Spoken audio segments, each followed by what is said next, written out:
చదువుకుంటాం, దానికి క్షుణ్ణంగా మళ్ళీ చదువుతాం. ఆయన, నరపుత్రుడా, ఎండిపోయిన ఈ ఎముకలు బ్రతకగలవా అని నన్ను అడగగా, ప్రభువా యెహోవా, అది నీకే తెలియని నేనంటిని.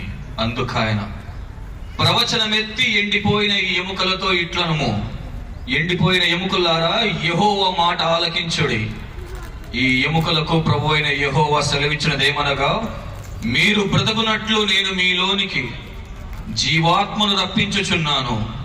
చర్మము కప్పి మీకు నరములనిచ్చి, మీ మీద మాంసము పొదిగి చర్మము మీ మీదకి కప్పేదను.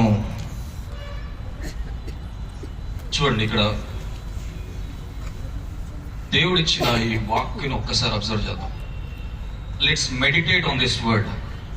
క్షుణ్ణంగా ప్రతి ఒక్కరూ నాకు తెలుసు మీకు అనేకమైన సమస్యలు, ఇబ్బందులు, ఇరుకులు, ఇరుకాటంలో